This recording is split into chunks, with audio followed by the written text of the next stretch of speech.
Welcome to a new special series called The Bathroom Break. That extra 10 minutes you either have to listen to marketing tips or use the bathroom or both. But I don't recommend both, but that's your choice. This collab is going to be super fun. We have Daniel Murray from the Marketing Millennials and me, Jay Schwedelson from the Do This Not That podcast and subjectline.com. Each episode in the series, we are going to go over quick tips about different marketing topics. And if you want to be in the bathroom, fine, just don't tell us about it. Thanks for checking it out. We are back with another bathroom break. And for those who can't see the camera right now, Jay is literally in like this puffer jacket and he has like a hot toddy in his hand with a beanie on. And he's in some cold place, but he won't tell me where he is because he's on the road doing some weird stuff. But like he's really, looks like he's like a bundled up. I don't know what he's doing. It's so interesting. You might be the stupidest person alive. First of all, I'm on the road in Colorado. And I'm not bundled up. I don't have a hot toddy, although I would have one if I knew what the hell it was. But I will tell you this, it's 2-hour time change from where, South Florida. It is crushing me. At like 7 p.m., I'm so tired. And they scare the hell out of me. I drink so much water, though. Like I've gotten altitude sickness before. And Colorado's like high, and I don't want to throw up. So I'm like drinking water and taking Advil. Like, do you get any of that when you go to high altitudes? Yeah, especially I went to Salt Lake City once, and I went like up to Park City, and just like quick ascent. I'm like, I needed to get the tea. There's like special tea that you're supposed to drink to help you with that. Yeah, I've got some bad headaches in altitude. I feel like we're weak being on sea level. Yes. Oh, I'm very weak. It's funny. I was at a meeting in Utah, and I didn't realize the altitude was like 5,000 or 6,000 feet. In the middle of the meeting, I had this crashing headache. I went to the restroom. I threw up in the middle of the meeting. And then we had to go back to the meeting. I didn't know what was going on. It was terrible. Well, it was so funny. I was with my friend one time, and we were walking in this place, and this like 10 years ago. And he's walking, and he's getting so tired, and he goes, "What's the altitude here?" And I'm like, turn around, and he's like, I'm like, it's sea level, dude.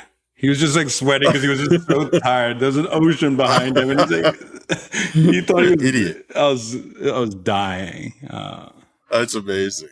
All right, so let's get into what we're talking about today. So, attribution. There's not a marketer on the planet that doesn't focus on attribution, but there are some tricks to actually getting attribution sort of right. But in general, attribution measurement is complete garbage. Daniel, are you on the garbage train?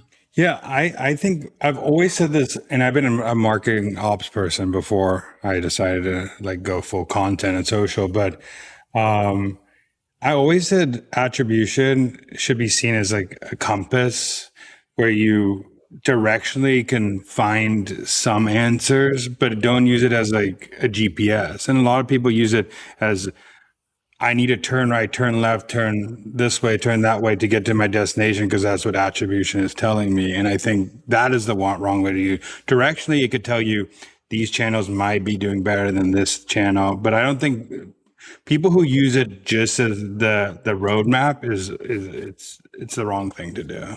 Well, especially last touch attribution, right? I mean, are you on the train that last touch attribution is the worst? Before we get into ideas on what you should be doing. I mean, the modern day buying cycle is most people have done the research before they get to your site. So, and the problem is that I've seen it. Most companies I've been at is when they do that, they automatically put more money in Google search because that's usually like the last touch attribution because someone's branded searching you or they're searching you online or they're coming straight to your website, but there had to be an action before they came to your website. And people don't want to dig deeper into that. They just say, oh, here, executive team, look, we can put more money in Google because Google is doing so good for us. Yeah, and I do believe with all the LLMs and all the AI tools, and they all will eventually start taking ads. I don't care what Claude says, that there's going to be more last touch attribution assigned to these AI tools, even though it's the same stupidity as assigning it to Google search. And so there's one tactic that we do a lot with our clients that I don't think enough marketers do, which is holdout groups. So what a holdout group is, let's just use a round number and say you have 100,000 people in your database, right? and you have a whole campaign. You're pushing whatever it is you're pushing, to get new demos of your new SaaS product, or it could be a consumer product where you're trying to push some sort of new offer or whatever. And you could do this with 5% if your big file is big enough, or 10%. And you take 10% of your database and you hold it out.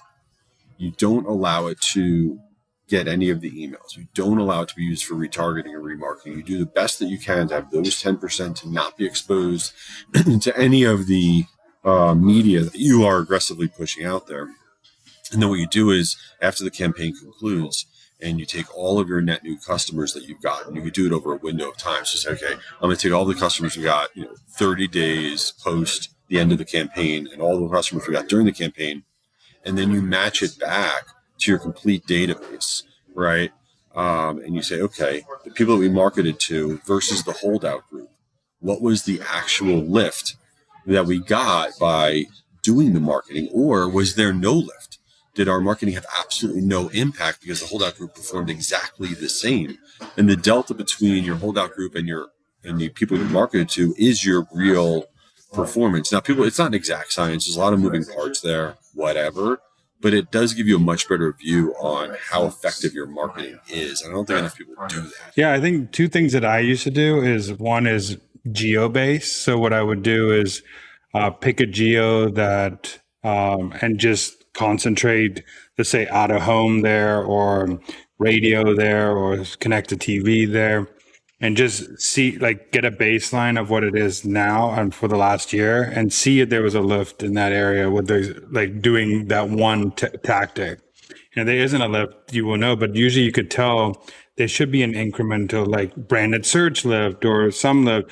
That's one thing I've done a lot when I've done is a geo-based attribution testing, because that will really tell you if something is lifting up in that area. It's more expensive though, so that's the negative part of geo testing, but it's helpful to see does my tactics work in that area or not.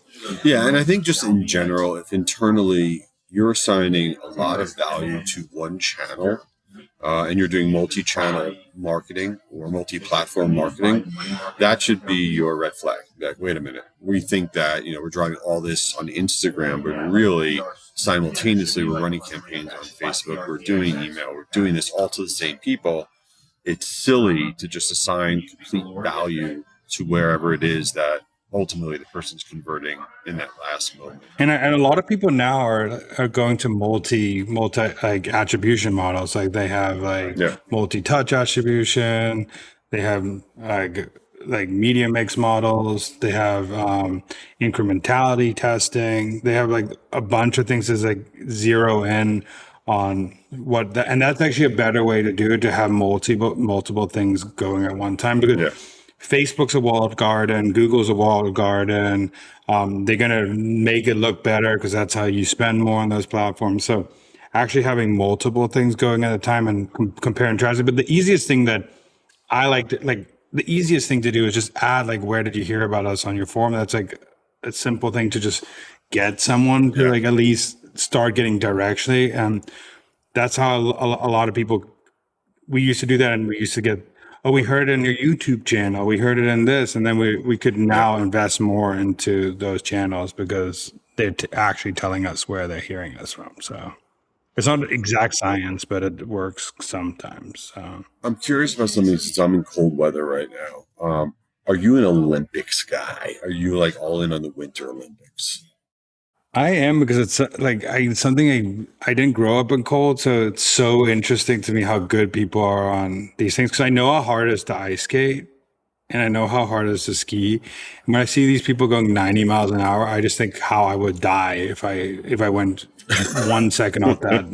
I just thought about these drops are insane. I read the funniest tweet the other day. It said the Winter Olympics is so crazy because there's people going around with knives on their feet and jumping off of hills, and then there's curling. I feel bad for the curling people because they always get so much hate or whatever. Here's my problem with curling and all of it. I watch the curling people, and I say, I don't believe those are the best curlers in the world, because it's not like, Michael Jordan ever tried curling. No. These are just the people that tried curling. So I know they're very good. I'm sure they worked very hard, but they're not probably the best in the world at it. It's just they're the only ones who did it. Smart. I mean, that's the way to do it. Capitalize on a market that is not being able to do. Right. There you go. I feel like you would be a good curler. Well, thank you. Thank you very much. I appreciate it. It's the nicest thing you ever said to me. Well, with that, I hope everybody goes out there and curls, if that's what you say. I don't even know. What is the actually the I don't know the verb. Curl? I don't know. I think it's curls. Let us know. Leave it in the leave us a comment. We'll see you at the next one. Daniel, come on, man. I got to get back to work. Get out of there. All right. While he's still in there, this is Jay. Check out my podcast, Do This, Not That, for marketers. Each week we share really quick tips on stuff that can improve your marketing, and I hope you give it a try. Oh, here's Daniel. He's finally out. Back from my bathroom break. This is Daniel. Go follow the Marketing Millennials podcast, but also tune into this series. It's once a week, the bathroom break. We talk about marketing tips that we just spew out, and it could be anything from email, subject line, to any marketing tips in the world. We'll talk about it. Just give us a shout on LinkedIn and tell us what you want to hear. Peace out. Later.